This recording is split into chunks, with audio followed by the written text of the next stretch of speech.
Seguimos en conversación con Roberto Marrero, expreso político, a la espera de la liberación de todos los presos políticos como punto de arranque de la...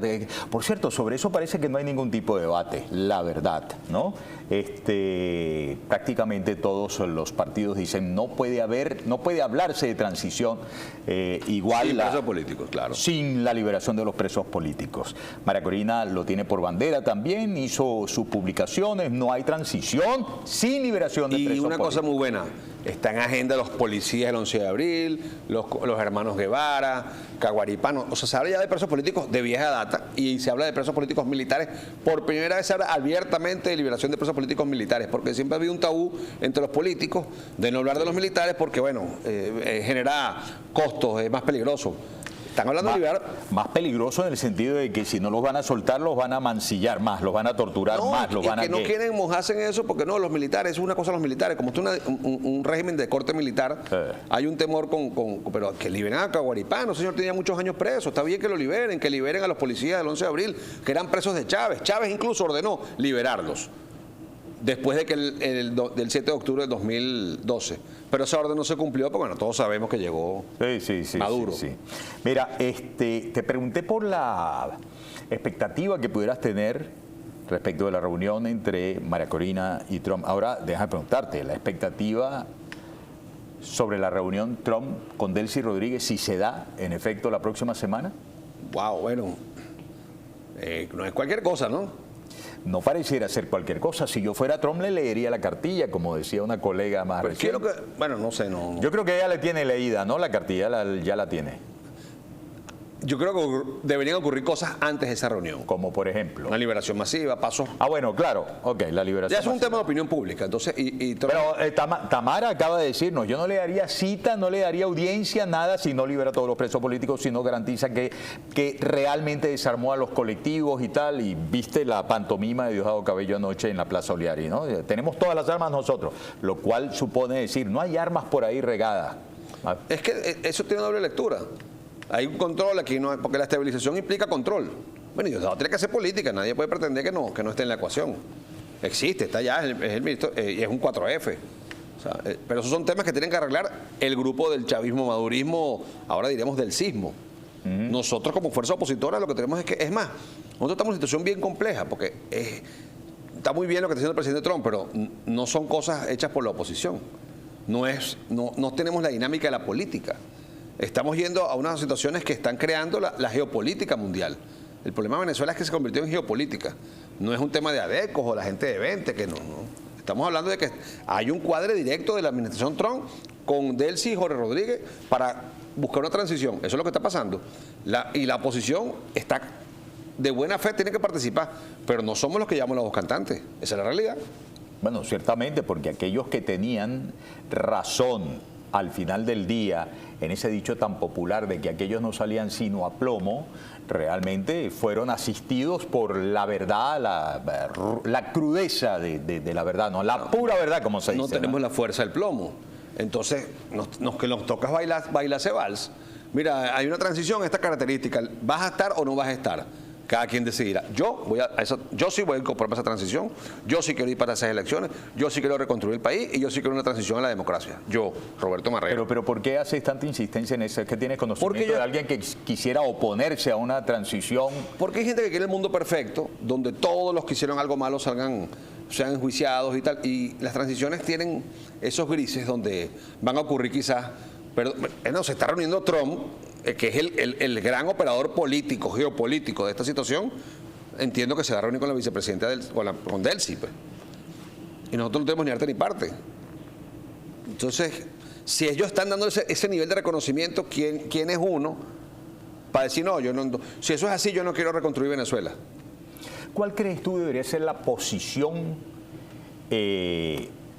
con la que pudieran contar de su accionar público, porque su accionar público fue el que terminó, por desgracia, llevándolos a prisión? Te tocó a ti. Si tú hubieras estado vendiendo pastelitos en la esquina nada más, pues no te hubieran llevado preso, ¿no? No te hubieran sembrado un expediente y tal para llevarte preso. De ahora en adelante, ¿cuál crees tú debería ser la garantía que haya para quienes liberen, esperando que los liberen masivamente? Bueno, habría que cambiar al fiscal. Porque tenemos que volver a un país donde el fiscal es el que mete, el que acusa, tiene el monopolio de la acción penal. Pero en Venezuela no es así. En Venezuela te agarra el SEBIN o te agarra el FAE o el organismo policial que sea y te presenta en tribunales y la fiscalía llega después. Por lo menos venía siendo así, pero por ejemplo, cuando liberen, que esperamos lo liberen a Rafael Tudares, o como cuando liberaron, que la liberaron a fin de año a la doctora aquella de Colón, ¿no? Que le habían metido creo que 30 años por un WhatsApp. Le habían dicho, acaban de liberar a la tiktokera, la muchacha, menor de edad también. Oye, a Rafael Tudares le metieron 30 años, ¿no? 30 años. La pregunta es, ¿qué va a pasar con esos fiscales? ¿Qué va a pasar con esos jueces? ¿Qué va a pasar con todos Hay que ellos? depurar el Poder Judicial. Hay que tener otros fiscales, seguro. Tú no puedes tener Tarek. Está bien, pero ¿qué va a pasar con ellos? Eso es un problema de ellos. Yo no tengo los órganos de justicia para... Entiendo que Tarek tiene una averiguación en la Corte Penal Internacional. Entiendo yo. Y delitos hay, pero bueno, eso es una transición que están coordinando ellos. Yo no sé si están los planes de ELSI mantener a Tarek ahí, pero sin duda, para que se acabe la persecución, hay que cambiar la fiscalía y hay que tener jueces que no metan presos inocentes. Entonces ya la policía se siente empoderada. Ahora, se supone que sea una liberación de estos presos políticos que fueron presos por ser políticos y opositores al régimen chavo madurista. Y hay una transición de verdad, ellos deberían volver a la actividad política. No, a disentir, a criticar, a opinar diferente. No es que no podemos hablar con los medios de comunicación. Hoy no puedes hablar, ningún preso te va a declarar hoy, ningún liberado. ¿Qué conoces del caso, por ejemplo, de Viallo y el caso de Enrique?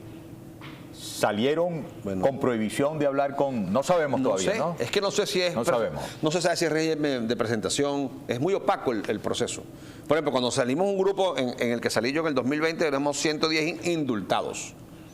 Y por lo menos el indulto público servía para que tu abogado fuera al tribunal y aún así muchos no le hicieron caso a la orden. Hubo la liberación de, creo, 40 que estábamos presos, algunos les cesaron sus causas, pero, por cierto, Freddy Superlano se convertiría en un indultado 2 veces por el mismo presidente. Bueno, no, por 2 presidentes distintos. Porque tendría una amnistía por Jorge Rodríguez como presidente de la Asamblea y un indulto que le dio Maduro, el expresidente Maduro, hoy en Nueva York. Bueno, el tema de la seguridad de quienes van saliendo.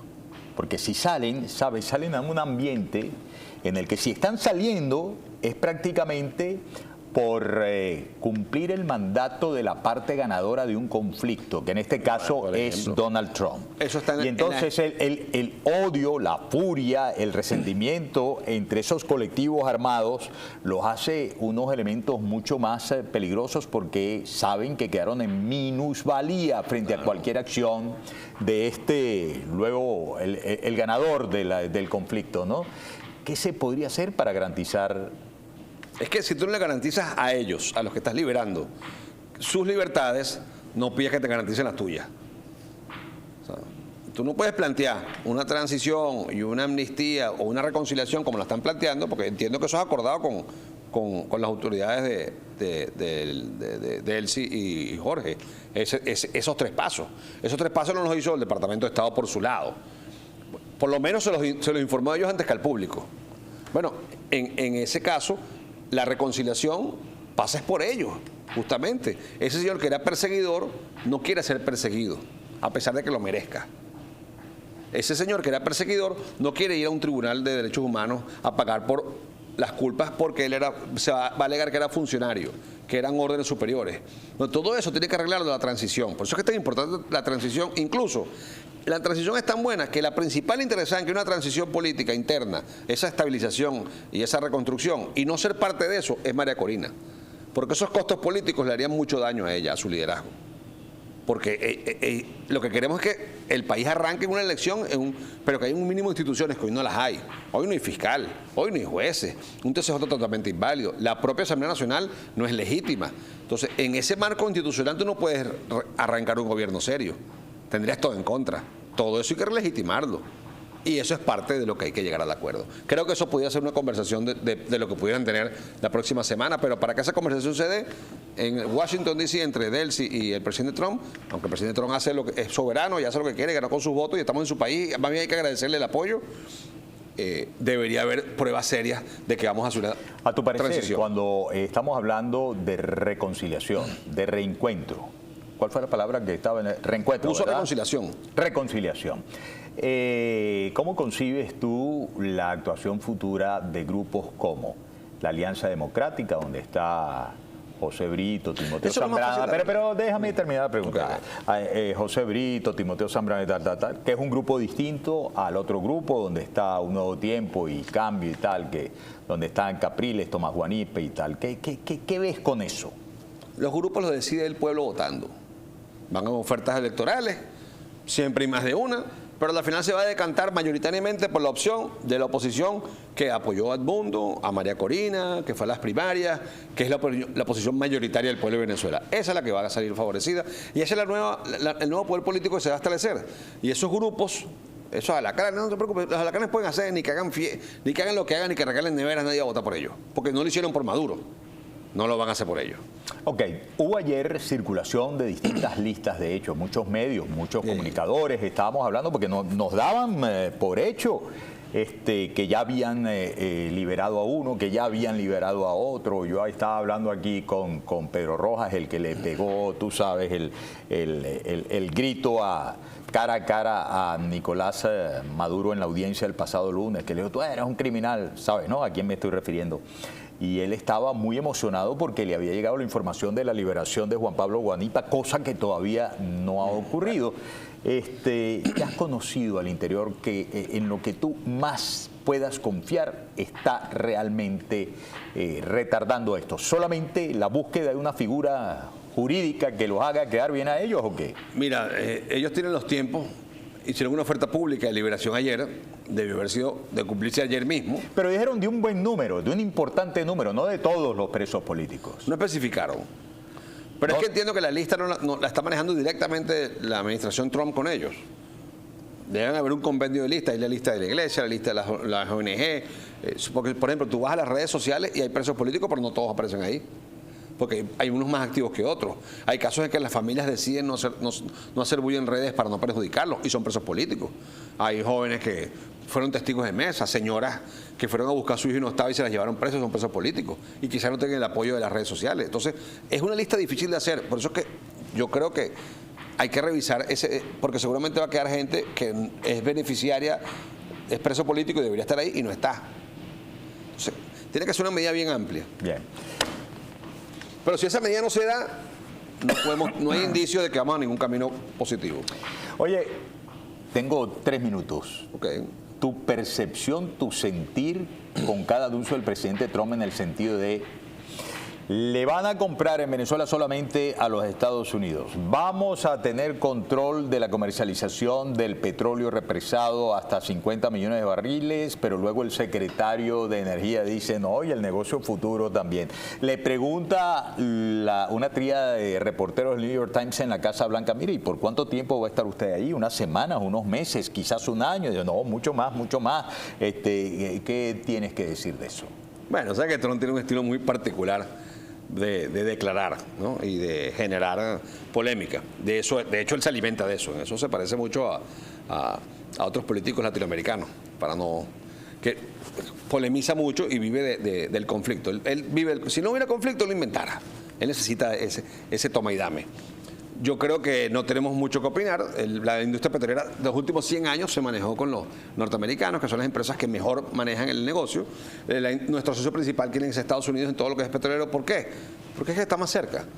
Nosotros con 10 buques podemos hacer 10 viajes semana, 10 viajes, vamos y venimos. Ese mismo 10 viajes a China tomarían 3 meses o 2 meses, aquí tomarían menos de 15 días. Es nuestro mejor cliente. Los Estados Unidos y el Caribe es nuestro mejor cliente para el petróleo y tenemos Citgo. ¿Por qué tenemos Citgo? Porque es nuestro principal aliado. Es decir, tú no tienes sensación de que lo que esté planteado o consumado sea una conquista. Porque habla de pagarlo. Habla de pagarlo a precio de mercado. Sí, claro, a precio de mercado. Entonces, ¿cuál es el problema? Pero también dice, pero administro la plata yo. Pero eso no es algo posterior a la elección. Él está hablando de la en este periodo donde no hay una autoridad legítima. Y también dice, y nosotros decidimos en qué vamos a invertir eso. Vamos a rescatar el... Lo que pasa es que, claro, meten meten el dedo en tantas llagas que hemos denunciado. El sistema eléctrico. Yo recuerdo, siendo diputado, formé parte de la denuncia de la pérdida de 100.000 millones de dólares. Óigame. Es difícil, ¿no? Difícil. Ahora, sí, había que hacer eso. Que llegue ExxonMobil, invierte en Venezuela, paga el petróleo precio de mercado y se lo lleve. Eso es tremenda noticia. Algo les va a privar la... Sí, pregúntale a la gente No, es completamente distinto. A que Delcy Rodríguez lo saque, lo vende al 40% de su valor y se queda con la plata. Y se queda con los reales. Es distinto. Ahí se roba el 100%, solo que 40% de los chinos, los indios, los iraníes. Y lo otro, se acabó el amor con Cuba. Descabezaron el puente en Cuba, el puente conductor, la línea de mando que había, porque el Foro de Sao Paulo, sin la chequera de Chávez, no llega a ningún lado. Y Maduro era el canciller de Chávez. Mete qué daño nos hizo. Ahora, lo que viene aquí, sin duda, es una caída del régimen de Cuba. Sin duda.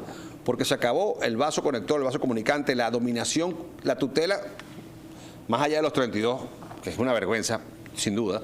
Pero el tema es que Cuba mandaba en Venezuela y Cuba no mandaba para bien, mandaba para mal. Sí. Ahora las empresas petroleras norteamericanas están en Venezuela, que son las que hicieron los economatos, cuando la Creole, cuando la Shell, van a llevar el negocio petrolero como en los últimos 100 años, donde estuvo bien. ¿Cuándo estuvo mejor? ¿En los primeros 100 años o en estos 25 que han llegado a esta gavilla a robarse el petróleo y regalar? Rafa tiene información de última hora. ¿Qué? Pónchalo. El movimiento de la Embajada de Estados Unidos en Venezuela. Ajá, ¿qué? Habla, tú que tú tienes. Francia Sánchez reporta, esto es una publicación de Reporte Ya. Estas son imágenes del movimiento vehicular en la Embajada de Estados Unidos en Venezuela, luego de conocer que John McNamara, encargado de negocios de Estados Unidos en Colombia, está en el país. Pero déjanos ver el movimiento vehicular, a ver, ¿cómo es la cosa? ¿Dónde está el movimiento vehicular? Acércalo. Van entrando, mira, claro. Escoltados por fuerzas policiales de Venezuela. No, van entrando.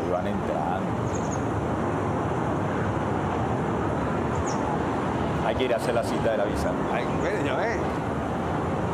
Mucha gente se puede reencontrar.